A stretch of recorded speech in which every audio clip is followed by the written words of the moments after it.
A warm welcome to all our viewers. I'm your host Pratiksha Mishra and you're watching another episode of South Asia Focus. Let's begin the show. India is intensifying its efforts to strengthen security, trade and regional cooperation across the Indian Ocean region as a key pillar of its foreign and maritime policy. Reinforcing this vision, Prime Minister Narendra Modi recently visited Seychelles to deepen the long-standing strategic partnership between the two nations in advanced collaboration on maritime security, connectivity and sustainable development across the Indian Ocean. As India deepens its engagement with Africa and the Indian Ocean region, Seychelles remain one of New Delhi's closest maritime partners. Bound by centuries-old cultural ties, a vibrant Indian diaspora and shared strategic interests, the island nation holds a pivotal place in India's vision for a secure and prosperous Indo-Pacific. Marking 50 years of diplomatic relations, Prime Minister Narendra Modi paid a landmark state visit to Seychelles, where he held comprehensive talks with President Patrick Hermine on development, cooperation, maritime security, healthcare, digital connectivity, climate resilience, and the blue economy. India also announced a special assistance package worth $175 million, including a $125 million line of credit and $50 million in grant assistance, reaffirming its long-term commitment to Seychelles' development. In recognition of his contribution to bilateral ties, Prime Minister Modi was conferred Seychelles' highest honor for international dignitaries, the Guardian of the Blue Horizon. A centerpiece of our talks was the implementation of the joint vision for sustainability, economic growth, and security through enhanced linkages, Seychelles, adopted earlier this year. This framework provides strategic direction for cooperation across all sectors. As maritime neighbors, security in the Indian Ocean region remains central to our relationship. We reaffirmed Seychelles' special place in India's Mahasagar vision. The visit underscored the growing strategic significance of the India-Seychelles partnership in the evolving Indian Ocean landscape. Both nations reaffirmed their commitment to maritime security, sustainable development, and regional cooperation.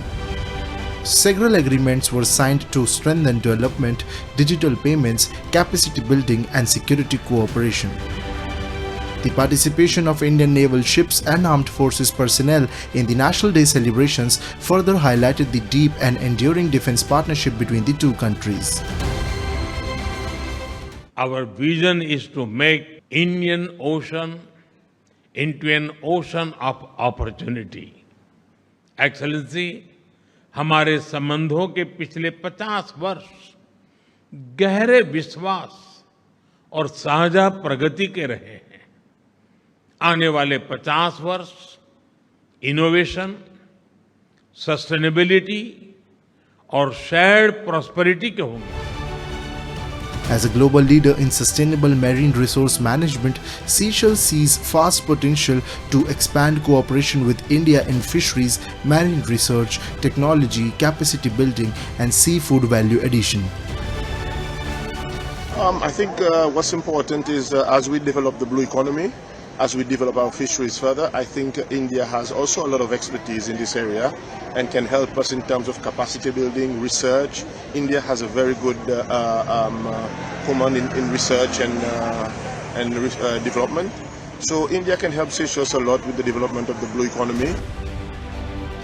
Even as Seychelles engages with multiple global partners including China, India has consistently emerged as a trusted neighbor and long-term development partner.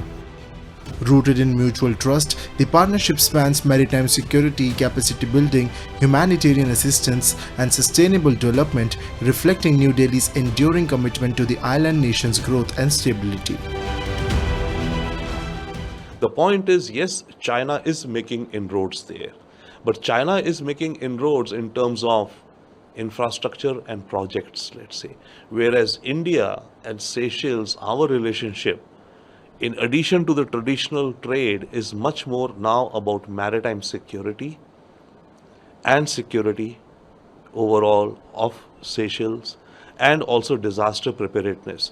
So Seychelles is working closely with India on these fronts. And yes, it is working with China also, which is okay, but Seychelles is not in the lap of China. As competition in the Indian Ocean intensifies, India's partnership with Seychelles stands as a testament to its commitment to secure sea lanes, strengthen regional cooperation, and build a resilient, inclusive, and prosperous maritime future. After nearly 2 years, India has resumed tourist visa services for Bangladeshi citizens, bringing relief to thousands eager to travel for tourism, family visits and healthcare.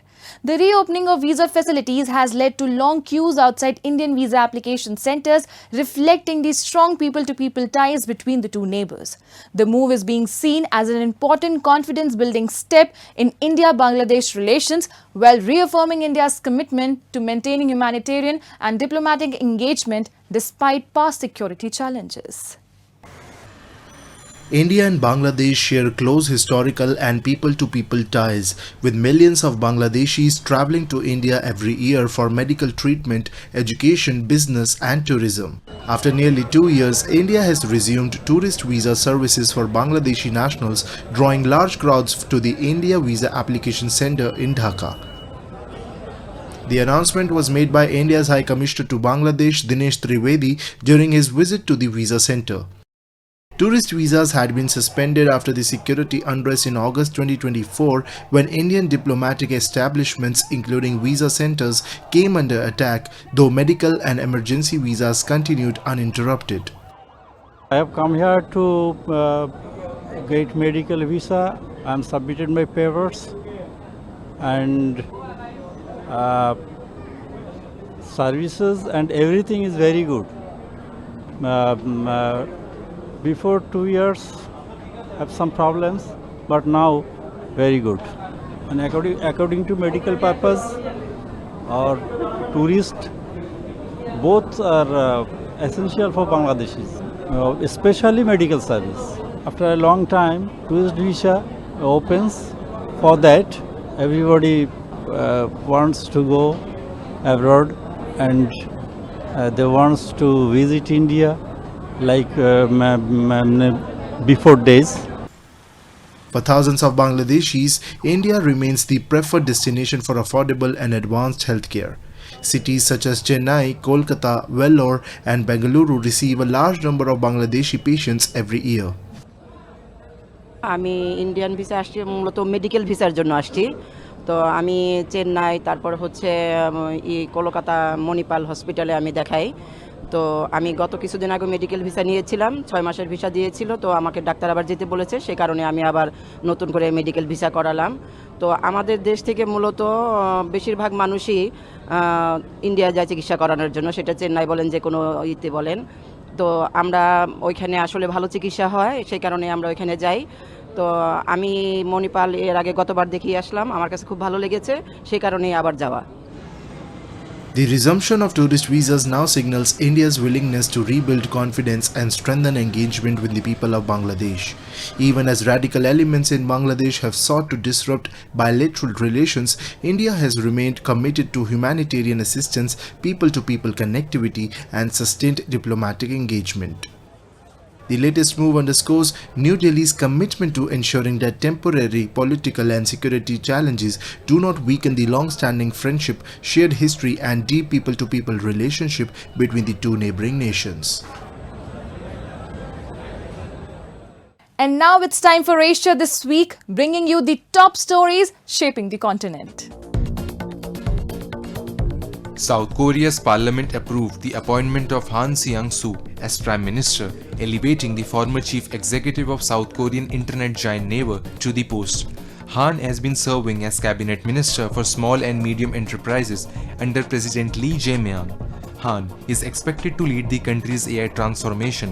South Korea's presidential chief of staff Kang Hoon-sik said earlier this month, Han will also become South Korea's first female prime minister in 20 years. The dollar got a boost from a sharp rise in treasury yields and pushed the yen to a 40-year trough on July 1 as traders braced for a crucial US jobs report and ramped up bets on an imminent Federal Reserve rate hike. The yen slid to its weakest level against the dollar since 1986 overnight, touching 162.59 and fueling speculation that Tokyo could be nearing direct intervention. An Indonesian court ruled that Nadia Makarim, co-founder of tech firm Gojek and a former education minister, was guilty of some charges in corruption case and sentenced him to 10 years in prison. Makarim has protested his innocence, saying the case against him is politically motivated, an assertion that has found support from academics and rights activists. The verdict has the potential to further undermine investor confidence in Indonesia. Pakistan's Khyber Pakhtunkhwa province continues to witness growing security operations alongside persistent allegations of human rights violations. Rights groups have repeatedly raised concerns over civilian casualties, enforced disappearances and restrictions on civil liberties in the conflict-hit region. During a side event at the 62nd session of the United Nations Human Rights Council, Pashtun human rights defender Fazlur Rahman Afridi echoed these concerns, alleging that the situation has further worsened amid ongoing military operations. A report. Khyber Pakhtunkhwa has remained one of Pakistan's most volatile regions, with security forces carrying out frequent counter-terrorism operations against militant groups. While Islamabad maintains that these operations are necessary to eliminate terrorism and restore stability, local activists and human rights organizations have continued to raise concerns over their humanitarian impact. Allegations of civilian casualties, destruction of homes, displacement of families, and enforced disappearances have surfaced repeatedly over the years, particularly in districts bordering Afghanistan. The 62nd session of the United Nations Human Rights Council is currently underway in Geneva, bringing together governments, rights experts, and civil society groups to discuss global human rights concerns. We are here to raise different issues concerning the Pashtun nation. Of course, you know about it, that several military operations are underway in different parts of Khyber Pakhtunkhwa, in which Pakistani army is using mortar shells, gunship helicopters, and even, jet bombers, killing and injuring innocent civilians. And even they are destroying now, again, just like in the previous war on terror, so-called war on terror, they are destroying our homes and properties also. And the basic thing is that the proxies of Pakistan, the TTP, and the Pakistan army, they are fighting, a fake war with each other, in which most of the time innocent civilians, particularly women and children, are killed even in their homes. But on the side of the Pakistani military and the TTP, there seems to be no casualties. And even now they are using drones against the Pashtun people. And we have seen an alarming increase in enforced disappearances in Khyber Pakhtunkhwa. Alongside the security situation, concerns have also been raised over the shrinking space for civil liberties in Pakistan. Human rights organizations have highlighted allegations of restrictions on freedom of expression, intimidation of journalists, and legal action against activists critical of state policies. The present situation regarding the freedom of expression and the right to dissent is the worst in the history of Pakistan. Pakistani state, which is a hybrid, regime now under the control of the Pakistani military, is the worst kind of, regime, against especially against the journalists, human rights defenders, and political activists like Mahrang Baloch, Iman Mazari, and now the Kashmiri people, they are also, they have started, a brutal crackdown on the Kashmiri human rights activists, human rights defenders who are expressing their political views, or rather independence, against the state of Pakistan. Pakistan's repeated attempts to portray itself as a victim of terrorism continue to be overshadowed by persistent allegations of human rights violations, enforced disappearances, and suppression of dissent, keeping its human rights record under sustained international scrutiny. The continuing allegations of rights abuses have added to Pakistan's mounting international challenges, reinforcing concerns over its governance, internal security policies, and protection of fundamental freedoms. Nepal celebrated National Paddy Day with its vibrant blend of mud, music and traditional rice planting as hundreds of farmers gathered in Sindhuli to welcome the monsoon cultivation season. While the annual festival showcased the country's rich farming heritage, concerns over a weaker monsoon cast a shadow on the celebrations. With El Nino expected to bring below normal rainfall and higher temperatures, authorities have stepped up irrigation support to help farmers protect crops and livelihoods from the growing threat of drought. Take a look. The lush paddy fields of Nepal's Sindhuli transformed into a scene of colour, culture and celebration as farmers marked Nepal's National Paddy Day with traditional enthusiasm. Tug-of-war contests, oxen and buffalo-driven plugging, rhythmic folk songs and joyful mud splashing brought communities together to celebrate the beginning of the rice planting season. This year's National Paddy Day was hosted by Marine Rural Municipality, drawing hundreds of farmers, local residents and visitors who embraced the age-old roping tradition despite growing concerns over an expected drier than normal monsoon linked to the El Nino weather pattern. असार 15 को अवसरलाई चाहिँ विशेष ध्यानमा राख्दै सप्ताहव्यापी रोपाई महोत्सवको रूपमा Marin गाउँपालिकाको आयोजना रहेको छ। त्यस क्रममा चाहिँ हामीले आज विभिन्न खाले स्थानीय जुन पूर्वकालदेखि परम्परागत रूपमा हामीले गर्दै आएको जुन खेती गोरु जोताई त्यसैगरी असारे गीत लगायतको हाम्रो चाहिँ विभिन्न खाले जात जाति वेशभूषा संस्कार संस्कृति झल्किने गरी जुन एउटा रोपाई महोत्सवको आयोजना गरेका छौं आज एकदमै हर्ष उल्लासका साथ सफल भएको छ। Beyond the celebrations, farmers remain busy transplanting paddy, carefully leveling waterlogged fields to ensure proper irrigation. In between, they celebrated the tradition by playfully smearing mud and splashing water on one another, symbolizing prosperity and a good harvest. Rice is Nepal's staple crop, but annual production of about 5.5 million metric tons still falls short of the country's demand of nearly 7 million metric tons. This year's festivities come amid concerns over a weaker monsoon with below average rainfall and above normal temperatures forecast, raising fears of lower crop yields and water shortages. स्वाभाविक रूपले वातावरणीय असरहरू चाहिँ हुने कुरा हामीलाई थाहा छ र समयमा आवश्यकता अनुसार वर्षा हुँदैन भन्ने कुरा पनि हामीलाई थाहा छ। त्यही कारणले गर्दा कृषिमा हामीले विशेष जोड गर्दै हिउँदे बाली बेमौसमी बाली त्यसैगरी वर्षायाममा पनि हुने खडेरीलाई मध्यनजर गरेर हामीले वार्षिक रूपमा करिबन 1 करोड बराबरको चाहिँ मोटर सिँचाइ मोटर सिँचाइ पाइपहरू चाहिँ वितरण गर्दै आएका छौं र अहिले भर्खरै पनि हामीले मलाई लाग्छ 2 दिन अगाडिदेखि हामीले करिब 1 करोड बराबरको चाहिँ पाइप खरिद गरेका थियौं मोटरहरू खरिद गरेका थियौं त्यो वितरण गर्न सुरुवात गरिएको छ।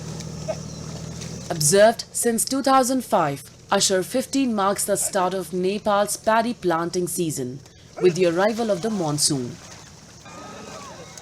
Farmers celebrate the traditional Ropane festival with mud festivities and a meal of curd, beaten rice and pickles, earning the day the nickname Dahi Chura Day. As Nepal celebrates its farming tradition with hope and resilience, the timely arrival of rains will remain key to securing both harvest and livelihoods. And with that, we come to the end of this week's episode. See you next week. Till then, goodbye and take care.